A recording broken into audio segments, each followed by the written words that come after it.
Herzlich willkommen zu unserem Frühschoppen auf Erde 2.0. Mein Name ist Heike Kaczmarczyk. Wir befinden uns heute hier im Heilzentrum für geistige Wirbelsäulenaufrichtung bei Anne Hübner und Tanja Eckersberg in Roth. Unser Titel dieser Sendung ist Glücklicher Mensch und unsere Gäste sind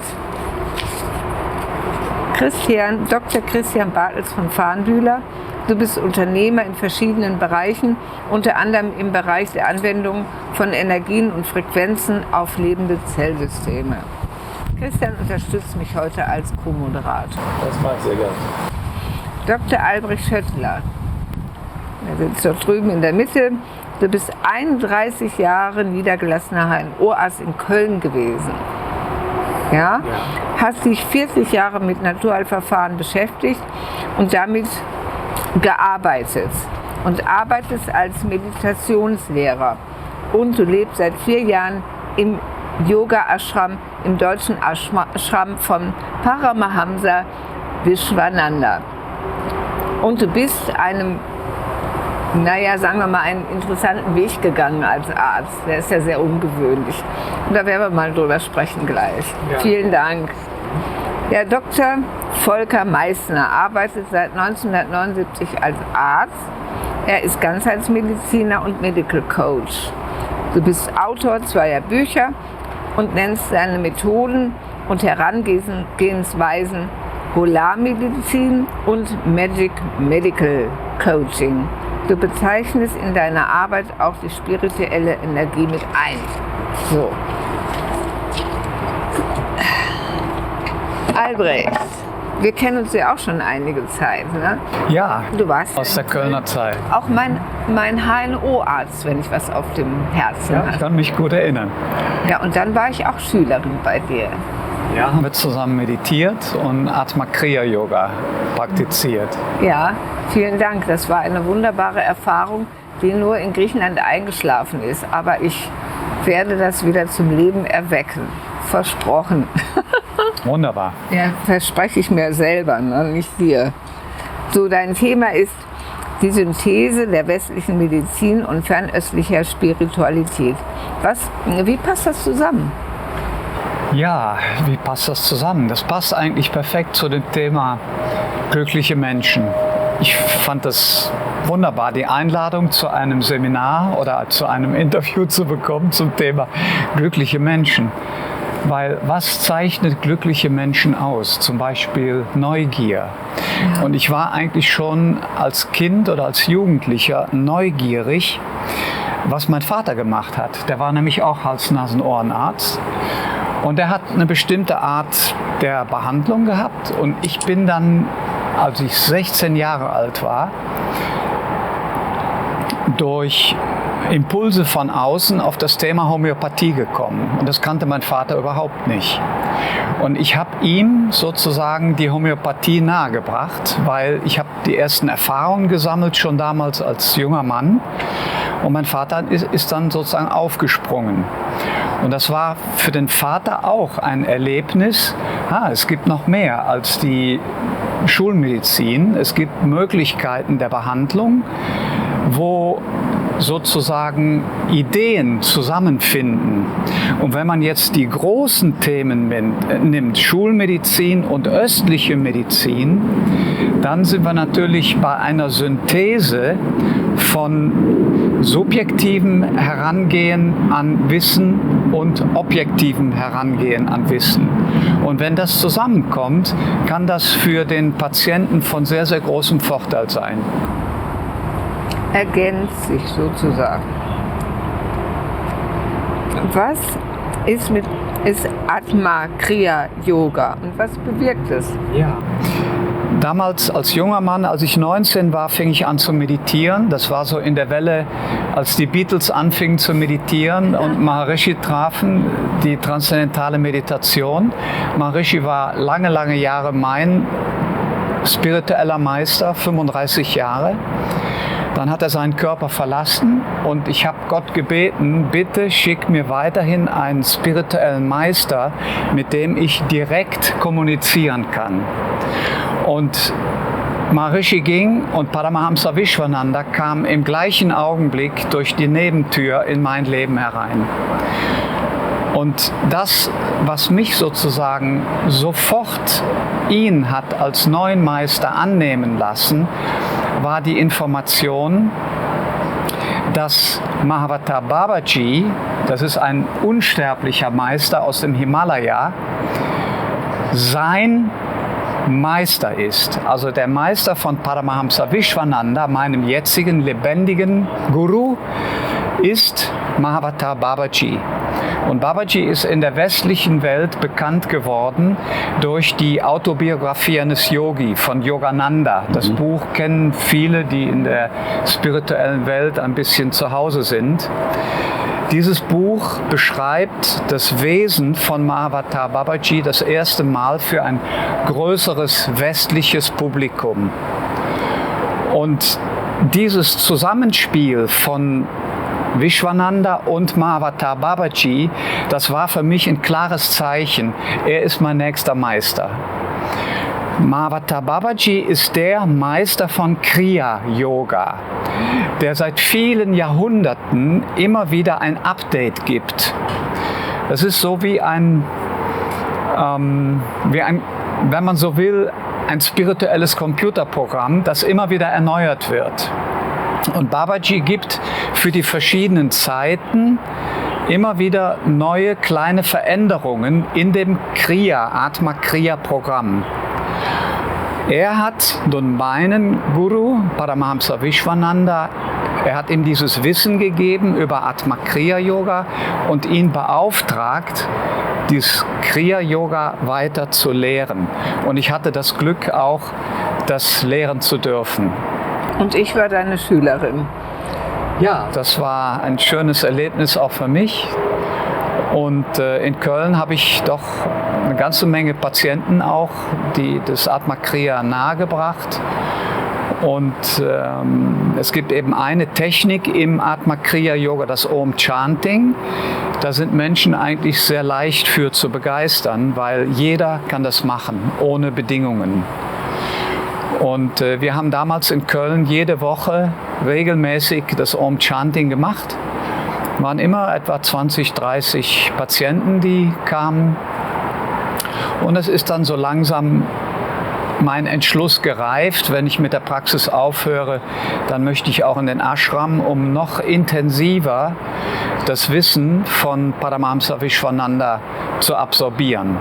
Worauf bereitest du dich vor über Kriya Yoga? Kriya Yoga ist der Weg, über die innere Erfahrung zu Gott zu finden. Gott, ein großer Begriff, aber aus der Sicht der vedischen Meister, der Yogis, der Heiligen Indiens, ist Gott überall, in jedem Menschen, in jedem Tier, in jeder Pflanze, in allem, was wir mit den Sinnen wahrnehmen können, präsent. In jedem Atom sogar. Und die Essenz von Gottes Erfahrung ist das Sat Chit Ananda. Das ist ein Begriff aus dem Sanskrit. Sat heißt so viel wie Existenz oder Sein. Chit heißt Bewusstsein, das heißt, unsere Existenz ist Bewusstsein und Bewusstsein ist Ananda. Ananda heißt Glückseligkeit. Das heißt, wir sind alle in unserem innersten Wesen völlig intakt, immer im Glück, glückliche Menschen, das Thema von heute. Wir sind immer in Balance, wir sind immer in perfekter Gesundheit. Und die Voraussetzung dafür ist aber, dass wir diese innere Verbindung haben zu unserem Atma, unserer Seele. Und das pausenlos. Und das pausenlos. Wie lange meditierst du am Tag? Mittlerweile nicht mehr so lange, aber wenn ich alles zusammenrechne, wir haben ja im Ashram Morgen- und Abendgebet, das jeweils eine gute Stunde dauert. Und das rechne ich mal mit zur Meditation, weil wir da eigentlich sehr viel spirituelle Mantren singen und viele Zeremonien durchführen, die alle der Gottesverehrung dienen. Ich würde mal sagen, wenn ich wirklich bewusst bin, können das schon einige Stunden sein am Tag. Das sieht man in deinen Augen. Die leuchten wie Sterne. Und ich habe wirklich einen Draht dazu, Dinge wahrzunehmen, die andere nicht sehen. Und du hast eine Wärme, die von dir ausgeht, die einen fesseln kann. Das ist sehr lieb, das berührt mich sehr, wenn du das sagst. Und ich glaube, in den letzten Jahren hat sich da bei mir auch einiges bewegt. Okay. Ich habe mal damals von einer Barbara Panucho, das ist eine griechische Heilerin, die auch Schamanin ist, habe ich zum ersten Mal von Vishwananda gehört. Und sie sagte, weil ich las das Buch über Yogananda, und sie sagte, Heike, was du nicht weißt, kann ich dir sagen, Yogananda oder Vishwananda ist die Reinkarnation von Yogananda. Stimmt das? Es geht das Gerücht. Ja. Aber er selber sagt es nicht. Ich habe Guruji, wir nennen ihn Guruji, ja, Paramahamsa Vishwananda, in unserem, sagen wir, etwas näheren Kreis an Devotees ist er unser Guruji. Und es heißt, er ist die Wiedergeburt von Yogananda. Ich habe nie danach gefragt. Es ist durchaus möglich, weil es gibt bestimmte, auch in der äußeren Erscheinung, Parallelen, wo man den Verdacht hat, es könnte sein, dass er... Genau, also vor allem die Optik. Weil es gibt eine kleine Geschichte in dem Zusammenhang. Ja. Er hat mal Gesänge von Yogananda gehört. Und da soll er kommentiert haben, oh, habe ich da schräg gesungen? Also das ist eine Geschichte, die ich gehört habe. Und ja, es gibt so einige Hinweise, dass das durchaus möglich ist. Ja. Als ich ihm das erste Mal begegnen durfte, das war in Köln-Mühlheim. Das war so unglaublich, dass ich es bis heute nicht vergessen habe. Wir sind alle nach vorne gegangen. Erstmal, als er den Raum betrat. Der ganze Raum wurde hell. Es ist kein Blödsinn. Von ihm ging ein Strahlen aus, was mich total berührt hat. Und ich habe mich auf den Moment gefreut, als ich dran kam, dass er mich in den Arm nahm. Ja. Und er hat mich in die Arme genommen, wie alle anderen auch, die sich anstellten. Und ich bekam dann 2 Geschenke. Und das war sehr, sehr schön, weil einmal war es Asche für die Gesundheit und ein Bonbon.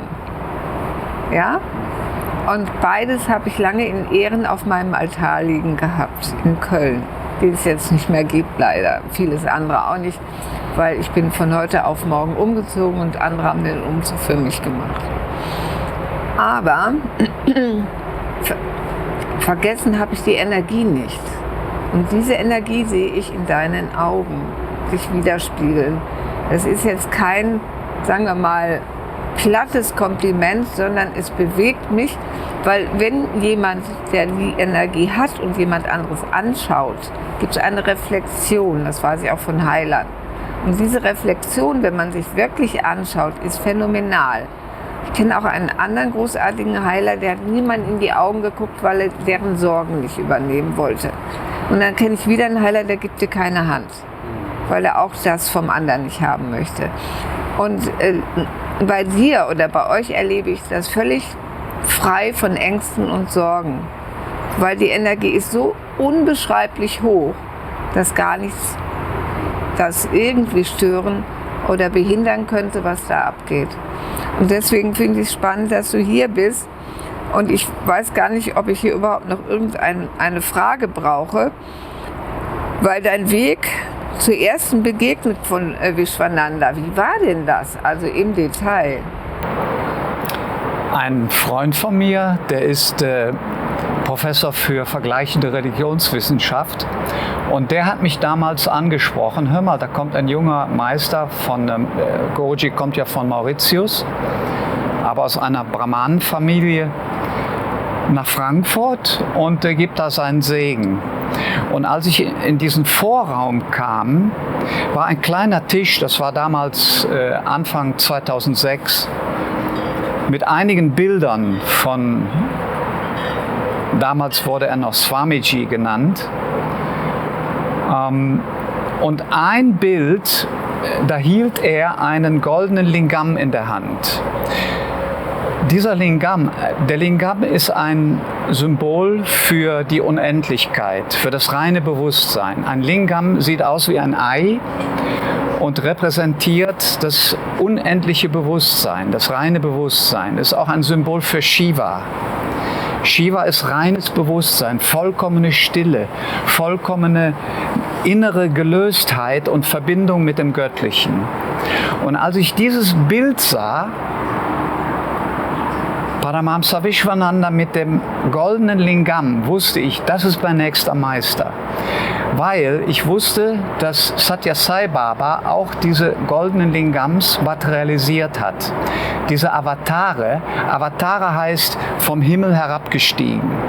Die Avatare sind nach der indischen Spiritualität und nach dem indischen vedischen Wissen die höchste Fleischwerdung, Menschwerdung der göttlichen Energie, die auf der Erde sozusagen seine Füße auf die Erde setzt. Deswegen werden die Füße des Gurus auch als das Heiligste verehrt, was er auf die Erde setzt. Wir verneigen uns ja alle vor seinen Füßen, weil über die Füße kommt die göttliche Energie des Meisters auf die Erde. Das ist der Erdenkontakt. Und dieser goldene Hiranyagarbha Lingam, den materialisiert ein Avatar in seinem eigenen Körper und spuckt ihn aus. Das müsst ihr jetzt mal so schlucken. Und dieser Hiranyagarbha Lingam, der symbolisiert die Kondensation des gesamten Universums auf so ein kleines Ei. Also Hiranyagarbha heißt goldener Keim. Und wenn es ein goldener Lingam ist, von einem Prem-Avatar, Prem-Avatar heißt die Herabkunft der höchsten göttlichen Liebe. Wenn es ein goldener Lingam ist, dann ist es das kondensierte Universum in so einem kleinen Ei. Also kann man hiermit nicht begreifen, das geht nur über das Herz. Und das ist das, wo Guruji uns hinhaben will. Er will uns von hier nach hier führen. Weil unser Herz ist das, was in unserer westlichen Zivilisation leider keine Pädagogik erlebt. Und dafür kommt der Avatar auf die Erde. Und das sagt Krishna in der Bhagavad Gita, wann immer auf der Erde ein Mangel an Liebe, an Zuwendung der Menschen, an Hilfsbereitschaft untereinander besteht und die Kulturen mehr oder weniger in einem beklagenswerten Zustand sind, dann komme ich, Krishna, auf die Erde. Und dieses Versprechen hat er vor 5200 Jahren gegeben und bis zum heutigen Tage hält er das ein. Das ist ja eine Chance, die wir haben dadurch, oder? Weil gut sieht es ja gar nicht aus im Augenblick. Ja, ich habe auch so ein Erlebnis gehabt. Ich habe als Kind habe ich mir gewünscht, Gott zu treffen, also Jesus Christus zu treffen. Und dann hat Gott mir gesagt, das habe ich so wahrgenommen als Kind, 8 Jahre war ich, wann soll denn das sein? Und dann habe ich gesagt, bitte nicht so, dass ich so alt bin. Möge das vielleicht vor 2000 passieren, habe ich gesagt. Ja, und dann war ich 20 Jahre schwer krank und hatte ein Erlebnis. Und ich bin nachts aus dem Bett abgeholt worden von einem strahlenden Wesen. Bin irgendwie auf einen anderen Planeten gekommen und hatte da ein Erlebnis und habe gemerkt, sie reden alle über Telepathie miteinander. Das war unglaublich interessant. Die sahen alle aus, als wenn sie in einem Alter wären, hatten alle spezielle Gewänder an, hatten lange Haare, hatten ein Strahlen in den Augen. Und das ist für mich seitdem auch ein Wegweiser, wenn ich es bei jemandem wahrnehme. Und als ich wieder zurückgebracht worden bin in mein Bett, war dieses Wesen noch da. Und bevor der sich umdrehen konnte, um zu verschwinden, habe ich schnell noch gerufen: Wer bist du eigentlich? Und dann drehte er sich um und hat Avatar zu mir gesagt. Und dann verschwand er. Und ich habe mich noch nie vorher mit Avatar beschäftigt. Das muss ich dazu sagen, das war 94. Aber ich war kerngesund. Die Details lasse ich jetzt weg. Aber ich war kerngesund. Und das war ein unglaubliches Erlebnis. Und das lasse ich mir von keinem mehr nehmen, weil ich weiß, wohin es gehen kann, wenn man sich öffnet. Obwohl ich es immer wieder verlassen habe, diesen Weg. Ich habe der Kriya-Yoga dann auch nicht weitergemacht, wofür ich mich heute ein bisschen ohrfeige. Aber ich beginne jetzt wieder damit, das verspreche ich dir. Was aber mich damals auch beeindruckt hat, als ich bei dir war, dass du gesagt hast, dass er einen Ring für dich manifestiert hat. Ja, das sind immer so Augenblicke, wo ja, man steht da und der Mind wird weggeblasen sozusagen. Guruji hat für mich insgesamt 4 Ringe materialisiert und das ist der einzige, der übrig geblieben ist. Die anderen 3 sind verschwunden. Ich sage immer, Gott hat es gegeben und Gott hat es genommen. Und diesen Ring hat er mir jetzt vor fast 20 Jahren materialisiert. Das ist eine Koralle und die schützt mein Blut. Und ich wollte dem Publikum und euch noch jeweils 2 Bilder zeigen. Einmal von Guruji und vor allen Dingen auch von Mahavatar Babaji, weil von ihm gibt es nur ein einziges Foto. Hast du das mitgebracht? Ja, ich habe den mitgebracht. Also erstmal ein Bild von Paramahamsa Vishwananda. Jetzt schaut mal einfach drauf, man merkt richtig, was in einem passiert. Das ist unser spiritueller Meister. Und, spürt man doch hier, oder wo spürt ihr das? Man spürt es doch. Wir haben das Glück in Deutschland, dass er sich entschieden hat. Er kommt ja von Mauritius und ist aus einer indischen Familie. Also auf Mauritius sind etwa 60-70% der Bewohner indischer Abstammung. Und er hat sich als junger Mann, schon da war er 17, 18, entschieden, er wird sein spirituelles Zentrum in Deutschland gründen. Und wir haben also hier in Deutschland das Glück, dass er in der Nähe von Wiesbaden das internationale Zentrum hat, in Heidenroth-Springen. Und der deutsche Ashram ist in der Nähe von Bad Hersfeld. Und ja, es ist einfach, er ist die Inkarnation der reinen göttlichen Liebe. Und ab und zu schickt Gott solche Wesen auf die Erde. Faszinierend. Und das andere Bild? Und das andere Bild, das ist das einzige Foto, was es von Mahavatar Babaji gibt. Und er ist der Guru, oder wir sagen der Param Guru, weil er sozusagen in der höheren Dimension unseren Meister unterrichtet. Allerdings ist Mahavatar Babaji, das wird auch in der Autobiografie eines Yogi von Yogananda beschrieben, zu jeder Zeit, an jedem Ort möglich, dass er erscheint. Und zwar in jedweder Gestalt. Also es kann sein, dass wenn eine alte Frau vor uns her in gebücktem Zustand geht, am Stock, er kann jedwede Form von Manifestation annehmen.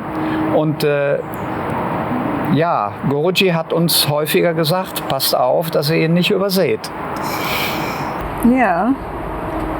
Und von ihm stammt eben Atma Kriya Yoga, schlechthin und Atma Kriya Yoga ist jetzt sozusagen die modernste, neueste Version, die er unserem Guruji gegeben hat, und Guruji hat eben schon mehr als 100 Atma Kriya Yoga Lehrer ausgebildet. Und ich hatte das Glück, dass ich schon von Anfang an dabei sein durfte, und es ist ein sehr, sehr großes Geschenk. Wie war das, als sein Ring plötzlich da war? Hat er die Hand aufgemacht und da war oder wie war das? Er macht so kreisende Bewegungen und dreht die Hand rum und dann hat er den Ring in der Hand. Und die anderen 3 sind wieder verschwunden? Die anderen 3, also 2 habe ich nicht mitgekriegt, wie die verschwunden sind. Er hat mir einmal einen Ring materialisiert mit einem christlichen Kreuz. Und ich hatte einen Patienten, der war in einem Krebsendstadium. Und ich kannte seine Tochter sehr gut, die war Medizinstudentin und sie kam mit dem Vater, und irgendwie hat die Konstellation das so ergeben, dass ich dem Vater diesen Ring geschenkt habe, weil ich wusste, er hat nicht mehr lange zu leben. Und Guruji sagt immer zu uns, das Wichtigste ist, dass wir unser Herz öffnen und Menschen helfen, egal wie. Hauptsache, die Menschen haben das Gefühl, da kümmert sich jemand. Und ich habe einfach aus einem inneren Impuls diesen Ring, den Guruji damals mir geschenkt hat, und das habe ich eben auch miterlebt. Ich habe das jedes Mal miterlebt, wie er die Ringe materialisiert. Aber diesen Ring mit dem christlichen Kreuz habe ich diesem Patienten geschenkt. Also der war auf andere Art und Weise dann wieder verschwunden. Okay, sehr interessant. Wie ist das denn heute für dich? Du warst ja früher eingebunden in Köln. Das Leben im Ashram ist ja nun was völlig anderes. Hat man dich schon mal darauf angesprochen, wie du als Arzt dahin kommst? Ja, das war für mich, ich sage immer, der $1 Million Anruf von unserem deutschen Swami. Es ist so, dass der Orden, in den Guruji eingeweiht ist, er ist autorisiert, auch Swamis auszubilden. Also Swamis sind Mönche im indischen Kontext. Und es gibt da verschiedene Linien, sogenannte Sampradayas, die verschiedene Gottheiten als das Höchste ansehen. Es gibt zum Beispiel die Shaivites, die sehen den Gott Shiva als den Höchsten an. Und bei uns ist es so, dass wir Narayana als die höchste göttliche Wesenheit verehren. Und im Ashram verehren wir eben Narayana in seinen unterschiedlichen Erscheinungsformen in Form von verschiedenen Altären. Und da sind diese Murtis, diese Gottheiten, auf den Altären präsent, und wir machen Puja zu denen, also eine Art Dankbarkeitszeremonien, morgens und abends. Das wird immer begleitet von Bhajan-Gesängen und von vedischen Gesängen, die bestimmte Gottheiten verehren.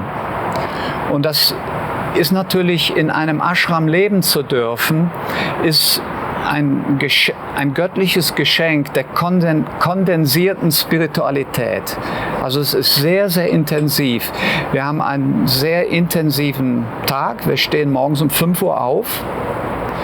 Um 6 Uhr gehen wir in die Puja-Küche und bereiten diese Zeremonien vor. Und um 7 Uhr morgens beginnen die Morgengebete. Und für den Abend ist es dann um 6:30 und entsprechend die Vorbereitungen davor. Und die Mahlzeiten, wann sind die? Die Mahlzeiten sind also morgens um 7:45 bis 8:45, Frühstück. Am Wochenende etwas später, weil wir haben auch häufig Wochenendgäste und die wollen wir nicht vergraulen. Also da haben wir die Morgengebete, die fangen auch erst um 9 Uhr an. Ja, und da ist das Frühstück dann zur gleichen Zeit, aber es ist alles dann am Wochenende etwas entspannter. Du hast vorhin gesagt, wenn man eben länger am Tag meditiert, gibt es keine Krankheit.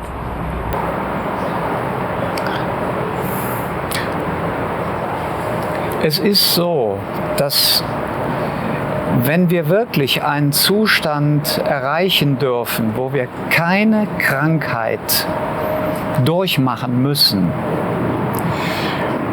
das ist für ein inkarniertes Wesen, wie wir das alle sind, ich würde mal sagen, eine absolute Rarität.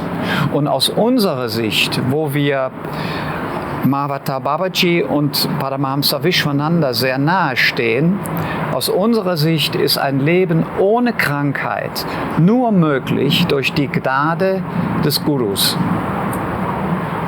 Also es ist ein göttliches Gnadengeschenk, wenn wir ein Leben ohne Krankheiten leben dürfen.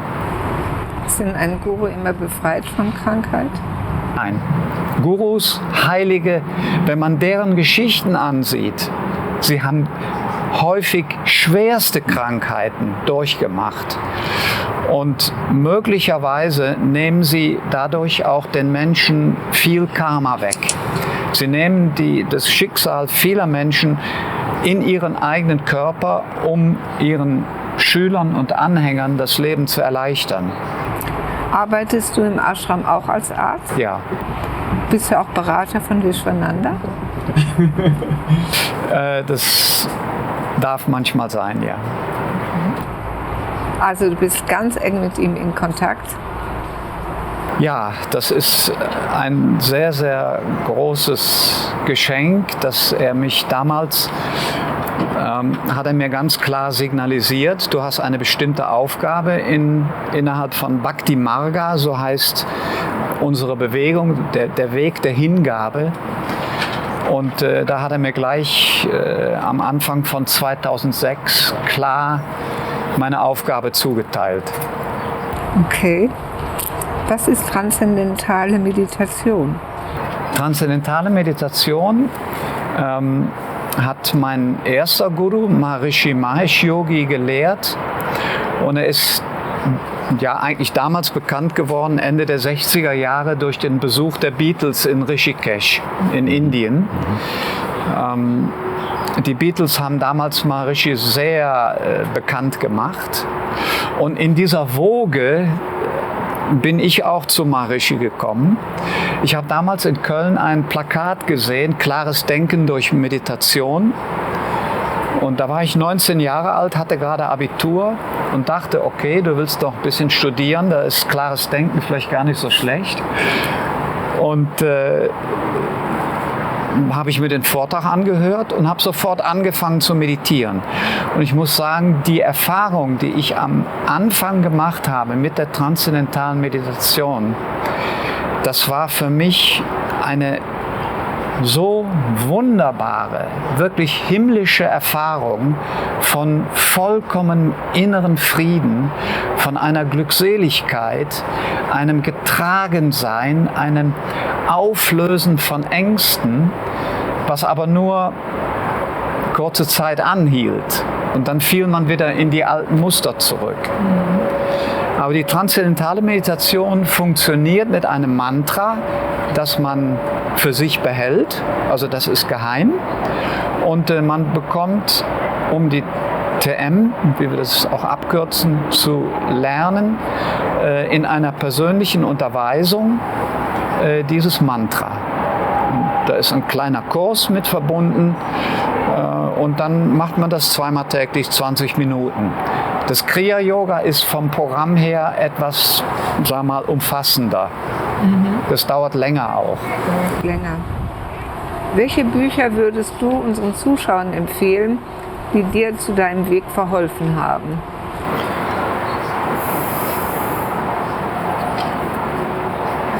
Ich denke, wenn ich jetzt vom Hier und Jetzt ausgehe, würde ich sagen, das sind zwei Bücher. Einmal von Guruji, also Paramahamsa Vishwananda, das Buch Just Love, einfach nur Liebe. Da gibt es eine Buchreihe, aber allein schon der erste Band, da bekommt man so viel Wissen, auch über die Wesenheit von ihm, was er eigentlich in die Welt bringt. Ja? Seine Botschaft ist, die Herzen der Menschen zu öffnen. Das ist seine Botschaft. Und in diesem Buch Just Love, das auch auf Deutsch übersetzt ist, da bekommt man die Essenz seiner Lehre, sehr kondensiert. Und das zweite Buch ist von Mahavatar Babaji. Das heißt 40 Tage Meditation mit mir, mit Mahavatar Babaji. Okay. Das ist ein relativ dünnes Buch und man bekommt von ihm die Anleitung, wie man mit ihm meditiert. Wie ist denn dein richtiger Name? Welchen Namen hast du von Vishwananda bekommen? Mein Name? Das ist... Also ich werde im Ashram Ramayoti genannt. Ramayoti heißt so viel wie das Licht Ramas. Dazu sage ich immer, ich übe noch. Weil Rama war eine Inkarnation von Narayana. Rama ist in der Reihe der hohen vedischen Avatare von Vishnu. Und Vishnu ist der Erhalter in dieser Trinität von Brahma, Vishnu und Shiva. Vishnu kommt immer wieder auf die Erde. Zum Beispiel war er auf der Erde als Krishna. Nun ist aber dieser Name Ramayoti, den habe ich nicht von Guruji bekommen, sondern von einem anderen spirituellen Lehrer, einem jungen Mann aus Fulda, der heißt Natara. Das ist ein Freund von mir. Und bei ihm habe ich vor vielen Jahren eine Ausbildung gemacht, einen Lehrgang Spirituelles Heilen. Wir sind ja hier auch in einem spirituellen Heilzentrum. Und bei ihm habe ich sehr, sehr viel gelernt, was ich auch meinen Patienten weitergeben darf. Was ist dir noch wichtig zum Abschluss zu sagen? Was ist dir noch wichtig zu sagen?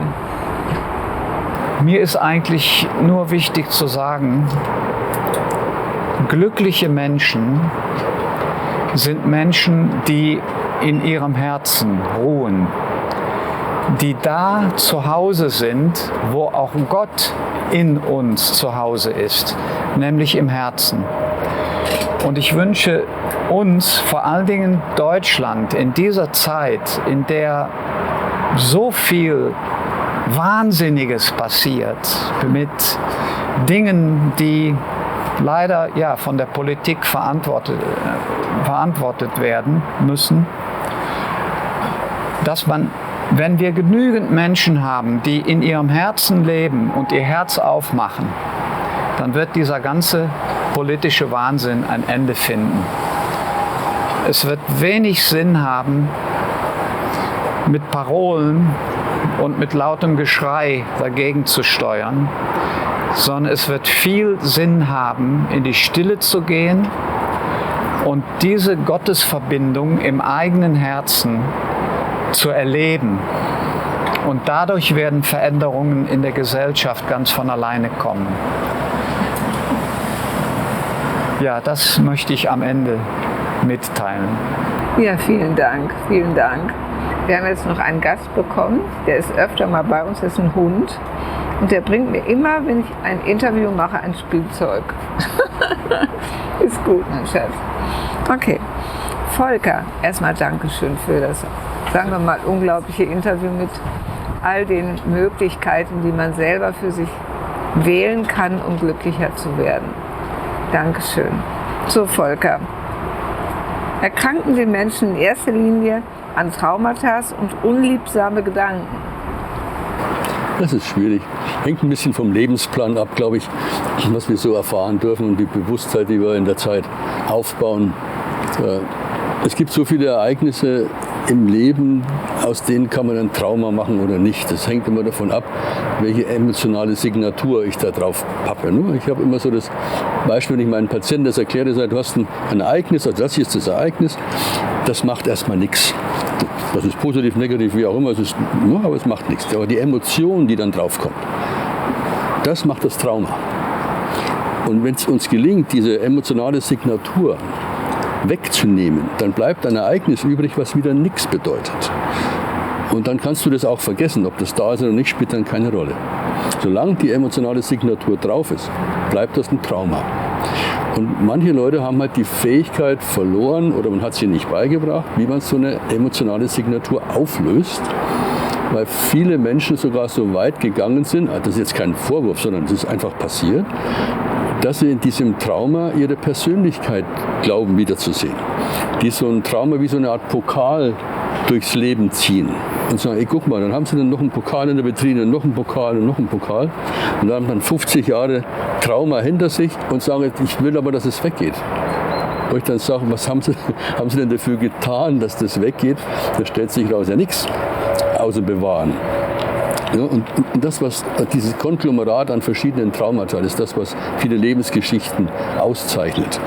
Und ob der vorher emotional schon schwach war oder nicht in seiner Verbindung zwischen dem Geistigen und dem Seelischen oder ob es erst geworden ist durch die Traumata, das lässt sich später mal rausfinden, aber das kann ich von vornherein nicht sagen.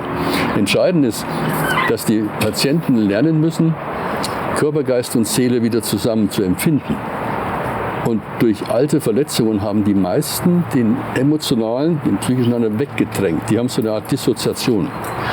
Und das ist gut versteckt. Ich sage immer, es ist wie in so eine Art Schutzfolie eingepackt, im schwärzesten Loch der Seele verborgen.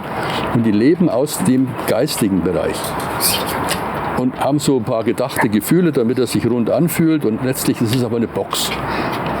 Und irgendwann ist die Box zu klein für das Leben. Und dann kommen die Krankheiten. Und diese Krankheiten haben halt sehr viel mit dem Ego zu tun und nicht mit dem Selbst. Ne, verrückt kannst du auch nur im Kopf werden und nicht im Herzen. Ja, das stimmt allerdings. Also muss man mal schauen, wo ist denn der Ego-Anteil und warum ist das Selbst weggesperrt. Das hängt halt viel von den Traumata ab. Wenn du Opfer bist von narzisstischen Eltern, aus dysfunktionalen Familien kommst, dann hast du halt was mitgebracht, wofür du auch nicht verantwortlich bist. Du kannst dir keine Schuld geben. Letztlich kannst du auch den anderen keine Schuld geben, aber du hast es halt erlebt. Und da gibt es ein wunderbares Beispiel von Zwillingen, die in einer dysfunktionalen Familie aufwachsen, von einem schlagenden Alkoholiker als Vater. Und der eine Sohn, der geht dem Vater nach, der wird auch Alkoholiker und fängt an, dann gewalttätig zu werden. Und dann wird er gefragt, wieso bist du denn so geworden? Da sagt er, was bleibt mir denn übrig bei so einem Vater? Und der andere Zwilling ist ein erfolgreicher Unternehmer geworden, der so viel sozusagen verdienen kann, dass er anderen helfen kann. Der unterstützt andere. Und er wird gefragt, wieso hast du diesen Weg gewählt? Sagt er, was blieb mir denn anders übrig bei so einem Vater? Ja, das, was du aus diesem machst, wo du herkommst, das ist deine Entscheidung. Christian, ich würde dich gern fragen wollen, bist du ein glücklicher Mensch? Durchaus. Mich hat gerade im Zusammenhang mit dem Volker die Frage bewegt, denkt man ist glücklich oder ist man glücklich? Und das ist, glaube ich, dass man Gefühle denkt, ist, glaube ich, ein Riesenthema. Aber ich glaube, ich habe viel gemacht in der letzten Zeit und ich selber habe auch ein gutes Ego, muss ich dazu sagen, finde alles prima, was mit mir so ist. Aber wenn du mal glücklich warst, wenn du das Gefühl erlebt hast, dann brauchst du es ja nicht mehr denken. Dann kriegst du den Unterschied mit. Wir haben vorhin darüber gesprochen, über 5G, über Handystrahlen und so weiter. Was empfiehlst du empfindlichen Menschen? Also erstmal nachschauen, warum sie empfindlich sind. Ob das wirklich eine echte Empfindlichkeit ist oder ob das etwas ist, was die sich auch, ich will nicht sagen einbilden, aber was vielleicht eine sensorische Labilität ist. Und ich habe bei meinen Patienten testen wir das immer. Ich habe wirklich so ein Herz für Strahlensensible und das ist auch so eine wirklich meiner Kernkompetenzen, herauszufinden, ist das ein elektrosensibler Mensch oder ist das etwas, was man ihm abgewöhnen kann. Da gibt es wirklich bei Allergien auch. Man kann Allergien kann man so behandeln, dass man nicht die Pollen behandelt, sondern die Reizschwelle gegen die Pollen. Und dann kommen viele Pollen und der macht halt nicht mehr irgendwas mit Asthma oder Heuschnupfen.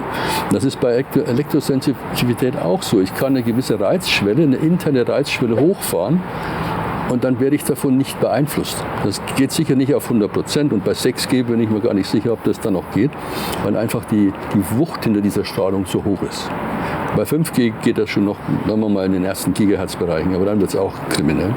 Also man kann sich das ein bisschen abtrainieren. Viele Menschen haben Angst vor ihrem eigenen Handy, dass das sie verstrahlt. Und da kann man wirklich die Angst rausnehmen, weil der größte Anteil dieser Wirkung besteht in der eigenen Angst vor dem Teil. Und das kann man tatsächlich behandeln. Es ist gar nicht so vielleicht eine Minute oder unter einer Minute die Zeremonie und dann stellen die sofort fest, dass sie die Macht haben, auf die Welt anders zu reagieren. Darum geht's. Und das kann man umtragen auf die anderen Traumata auch. Die Menschen haben einfach nicht das Bewusstsein, wie mächtig die sind, wie die ihr Leben selber beeinflussen können im positiven Sinne. Ja, die bleiben gerne in ihrem Opfermodus und sobald sie sich trauen, die Verantwortung für das eigene Leben zu übernehmen, vor allem für das eigene Glück, deswegen sind wir ja hier, dann kann das weitergehen. Bei meiner Heilungskurve ist ja auch oben, wir haben drüber gesprochen, ne? Die geben die Identität Patient auf und werden durch eine Transformation zum glücklichen Menschen. Und der glückliche Mensch macht sich um seine Gesundheit keine Sorgen. Der ist einfach gesund. Er ist einfach glücklich. Was ist mit den Träumen? Spricht die Seele darüber mit uns? Vermutlich. Also der einfachste Begriff wäre, dass es so eine Art Müllabfuhr ist, ne? Dass man das, was man verarbeitet hat, dann über die Träume rausbringt. Dann ist es weg. Aber es gibt auch Träume, die sich, vor allem die wiederkehrenden, die auf innere Themen aufmerksam machen. Da ist irgendein Persönlichkeitsanteil, der immer wieder anklopft und sagt, hör mal meine Stimme auch. Das kann ein wiederholender Traum auch sein. Ja. Sprichst du mit der Seele? Ich habe guten Kontakt zu meiner Seele. Und ich denke, dass ich mit ihr gar nicht sprechen muss, weil wir ständig im Kontakt sind. Mhm. Was passiert im späteren Leben, wenn Nestwärme zu Hause fehlt? Ja, da muss er dafür sorgen, dass er welche bekommt. Man kann Nestwärme nicht nachliefern. Ja, viele Leute beklagen das. Und dann sage ich, ja, die elterliche Liebe können wir nicht nachliefern. Aber die Liebe, die wir jetzt brauchen, können wir doch selber generieren. Und wir können das in einem Maße generieren, dass für andere sogar noch was übrig bleibt. Und die haben einfach nur entweder vergessen oder es wurde ihnen verboten, Selbstliebe zu generieren, wahrzunehmen und für sich selber zu beanspruchen. Und sagen, ja, das mache ich selber. Das ist meine Nestwärme, die ich mir selber gebe. Und das ist nicht arrogant oder egozentrisch oder sowas. Das ist einfach Selbstfürsorge, anerkannte Selbstfürsorge. Sich selber mal in den Arm nehmen und sagen, ey, super. Mit allen Macken, mit allem, was da dran gehört. Ne? Einfach. Wie veränderst du die Glaubenssätze bei deinen Patienten, wenn du merkst, die können mit diesen Gedanken, mit diesen rotierenden Gedanken nicht glücklich sein und somit haben sie immer wieder irgendwelche Probleme? Ich helfe ihnen, andere Formulierungen zu finden. Wir hinterfragen das. Wenn einer sagt, mir steht das nicht zu, typische Beispiel, oder ich muss im Leben immer alles verdienen. So Standardglaubenssätze, ne? oder Verhältnis zu Geld und sowas. Dann versuchen wir herauszufinden, also ob dieser Glaubenssatz immer stimmt. Dann sagen die Leute, naja, immer nicht, aber 80%. Das ist doch schon mal, es gibt 20% Bias, 20% Abweichung. Warum gibt es denn die? Oder was könnte ich denn formulieren, wenn die schon so erfolgreich sind, mit dem negativen Glaubenssätzen sich immer was beizubringen, was würde denn passieren, wenn dieser gleiche Virus bleibt und statt im roten Container nur einen grünen herumfährt? Das Programm lassen nur andere Botschaft. Dann könnte ich doch mit einer anderen Botschaft genauso erfolgreich sein und mir ein glückliches Leben draus machen. Und dann lernen die das und sagen, okay, ich bin erfolgreich, zwar in die falsche Richtung bisher, aber jetzt versuche ich es mal anders. Also ich bin eher so ein Praktiker da. Ja, okay. Wie wichtig ist es für einen Unternehmer, optimistisch zu sein? Ganz wichtig, weil wenn ich pessimistisch bin, oder ein Unternehmer investiert ja in die Zukunft, in Dinge, in Maschinen, in was auch immer, in Personal. Und wenn er nicht daran glaubt, dass das einen positiven Ausgang hat, dann würde er gar nicht erst investieren. Also jeder Unternehmer schaut eigentlich optimistisch oder zumindest bedingt optimistisch in die Zukunft.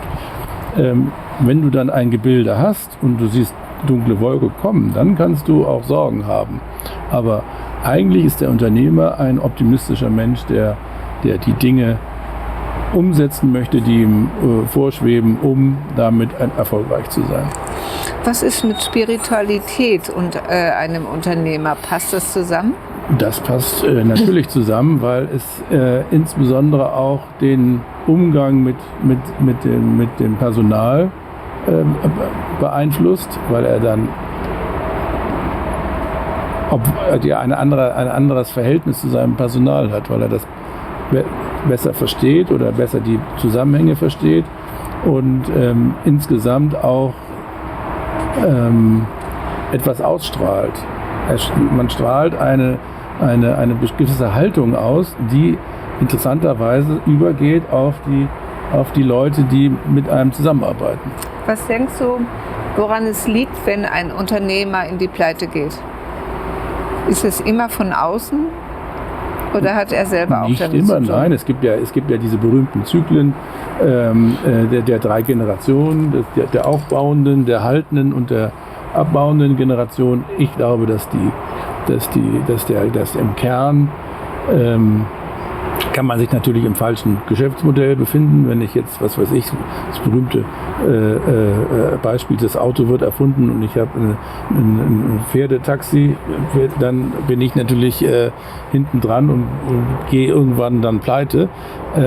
Aber wenn ich die Dinge tue, die gebraucht werden, dann und ich den Geschäftsverlauf an die Konjunktur halbwegs anpassen kann, dann gehe ich eigentlich nicht pleite. Und was ist mit deiner Familiengeneration? Wie ist das dort? Wir haben bei uns das anders geregelt. Wir vererben die Firma nicht, sondern wir verkaufen Firmenanteile an die anderen Partner, die in der Firma sind, damit es nicht diesen Wunsch gibt, dass die Kinder nun unbedingt das weiterführen, was man selber gemacht hat, weil das meines Erachtens eine gute Chance hat, schief zu gehen. Okay. Und eine gute Chance hat, schief zu gehen, deswegen ist es besser, dass die Kinder das machen, was sie selber machen wollen und nicht das machen müssen, was sie nun mal erben. Und ich halte das für eine wesentlich bessere Lösung. Das haben wir unter allen Partnern bei uns so vereinbart. Wie bringst du als Arzt die Schulmedizin und die Spiritualität unter einen Hut? Das ist ganz einfach. Also ich hole die Menschen in der Physis ab, weil die kommen mit irgendwelchen Beschwerden. In der Regel mit körperlichen Beschwerden, vielleicht auch mal mit emotionalen Sachen, aber fast immer irgendwo körperlich manifestiert. Und dann schauen wir nach, was das für einen Sinn haben kann. Also warum das passiert. Wer da schuld ist oder nicht, oder welche Voraussetzungen da sein mussten, damit das überhaupt passieren konnte. Wobei ich nicht so viel von dieser Schubladendenke heißt, dass der Tumor davon kommt und nee, sondern machen wir es sehr individuell und schauen nach, was ist dieser Lebensweg, wo kommt denn das her? Und dann schauen wir nach, was ist der eigene Anteil. Es gibt 2 oder 4 wesentliche Fragen. Die erste Frage ist, warum bin ich krank? Also was sind die Ursachen, die man auch vielleicht von außen sehen kann? Umwelt, Ernährung, Lifestyle und was dazugehört. So, dann kommt, warum bin ich krank? Also was ist mein persönlicher Anteil an dieser Krankheit? Das ist genauso wichtig. Dann kommt die Frage, warum jemand geheilt werden will und was er anders macht, wenn er geheilt ist. Das sind die 4 Kernfragen, die meine Patienten zu beantworten haben. Und da trennen sich dann schon mal Spreu und Weizen, weil viele gar nicht wissen, warum sie geheilt werden wollen. Ja, das hat der Hippokrates schon gesagt. Ich sage, wenn du einen heilen willst, frag ihn noch, ob er bereit ist, das aufzugeben, was ihn krank gemacht hat. Und da scheitern viele dran. Also müssen wir nachschauen, warum will jemand überhaupt geheilt werden. Und dann drösen wir das auf. Was ist eine Krankheitsursache? Was ist eine Therapieblockade von außen oder von innen? Und was ist das Ziel? Und da komme ich auf den Christa wieder zurück. Wenn die Patienten lernen, unternehmerisch zu denken und in sich zu investieren, damit da ein glücklicher Mensch rauskommt, dann haben sie es richtig gemacht. Ja, man muss viel von dem Ego aufgeben. Viele Leute wollen dem Krebs beweisen, ich schaffe das. Ne? Das vergiss es. Ja, vielleicht ist der Krebs genau ein Hinweis, mal das Leben zu verlassen, das du gerade geführt hast. Und wenn du da nicht drauf kommst selber, dann hat der Onkologe halt irgendwann mal recht. Aber wenn du willst, dass der nicht recht hat, musst du was ändern. Ja, also dass man wirklich den Leuten mal beibringt, das geht nicht ums Ego. Es geht um das Selbst und die meisten haben keinen Kontakt zum Selbst. Und den versuchen wir im Laufe der Zeit zu schaffen. Und deshalb biete ich auch keine kurzfristigen Therapien an. Also meine Angebote gehen 3 Monate, 6 und aufwärts, weil das einfach nicht schneller machbar ist. Geheilt zu werden oder aus so einem Prozess auszusteigen, aus der Krankheit, das ist wie das Lernen eines neuen Instruments. Die Leute können das nicht, ist kein Vorwurf, die haben es nicht gelernt, aber das muss man lernen. Und dann ist es wie beim Geigespielen, wenn du anfängst, dann quietscht das am Anfang halt mal ein bisschen. Und so ist es hier auch. Die Leute gehen nicht einfach gerade da durch. Ja, diese Linie ist nicht so glatt. Die hat Hubbel, die hat Wellen, da geht es mal dreidimensional, da ist vielleicht mal ein Looping dabei. Aber von außen betrachtet ist die Kurve glatt. Nur wenn du mikroskopisch rangehst, ja, da gibt es schon mal ein paar Ungereimtheiten. Aber die Leute dürfen lernen, sich so wahrzunehmen in der Selbstliebe, dass sie sich zutrauen und nichts anderes wollen, als glücklicher Mensch da oben aufzutauchen. Das ist das Entscheidende. Hast du eine Botschaft für deine lieben Ärztekollegen? Ja, wir sollen die Medizin, die sie gelernt haben, vielleicht nicht so ernst nehmen und nicht so apodiktisch als das Heilige sich dahinstellen, sondern ein bisschen breiter denken. Nicht so digital, vielleicht mal ein bisschen analog, ein bisschen mehr Sachen einbeziehen als das, was man im Mikroskop sehen kann oder im Labor nachweisen kann. Okay, zum Schluss möchte ich gerne von jedem noch hören, was ist dir jetzt nach dem Gespräch wichtig zu sagen, um ein glücklicher Mensch zu sein? Ja, die Entscheidung zu treffen, dass man glücklich ist oder glücklich sein möchte. Das ist eigentlich, glaube ich, die Essenz. Okay, wunderbar. Und was für dich? Finde ich auch wunderbar, was du gesagt hast, weil Paramahamsa Vishwananda sagt genau das Gleiche. Glücklich sein ist eine Entscheidung. Schön. Okay, wie die Gesundheit. Wie auch die Gesundheit. Es hängt miteinander zusammen. Miteinander, genau, denke ich auch so. Möchtest du dazu noch sagen? Ja, ich habe auch bei mir auf dem Schrank so ein Schild, das heißt, willst du glücklich sein, dann sei es. Sehr gut. Ich möchte mich bei euch bedanken, dass ihr hergekommen seid nach Roth in das Zentrum von Anne Hübner, um an diesem Gespräch hier teilzunehmen für unseren Sender Garten Eden ruft. Und ich bedanke mich auch für Ihr Interesse, liebe Zuschauer, und hoffe, dass Sie beim nächsten Mal wieder dabei sein werden. Ihre Heike Kaczmarczyk für Garten Eden ruft.